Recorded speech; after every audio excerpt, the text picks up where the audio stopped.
한덕수 국무총리 탄핵 심판은 한 차례 기일로 변론이 마무리됐던 만큼 그 쟁점이 상대적으로 복잡하진 않습니다. 다만 비상계엄을 둘러싼 부분은 윤 대통령 탄핵 심판과도 일부 맞물려서 헌재의 구체적인 판단 내용이 주목됩니다. 이승배 기자가 쟁점을 정리했습니다.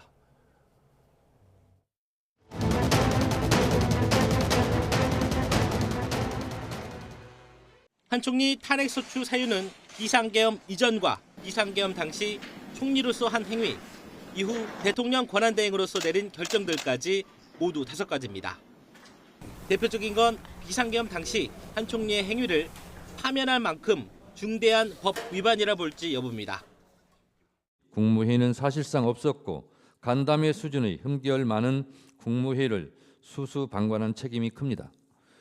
내란 행위를 사실상 묵인, 방조하였습니다. 저는 대통령님이 어떤 계획을 갖고 계신지 사전에 알지 못하였고 대통령님이 다른 선택을 하시도록 설득하지 못했습니다. 특히 비상계엄의 위헌성은 윤 대통령 탄핵 심판과도 맞물려 있어 헌재의 구체적인 판단이 주목됩니다.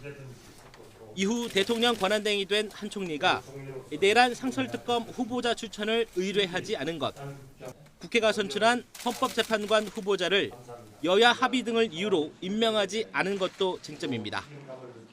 이 가운데 헌법재판관 불임명의 경우 앞서 헌재는 권한쟁의 사건에서 위헌이란 판단을 내렸습니다.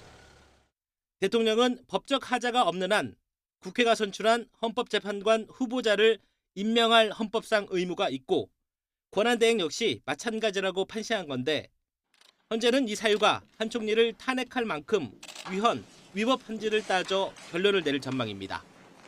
이 같은 쟁점들과 별개로 한 총리 측은 대통령 권한대행 탄핵안의 의결 종족수를 문제 삼으며 절차적 흠결에 따른 각하를 주장하고 있습니다. YTN 이승배입니다.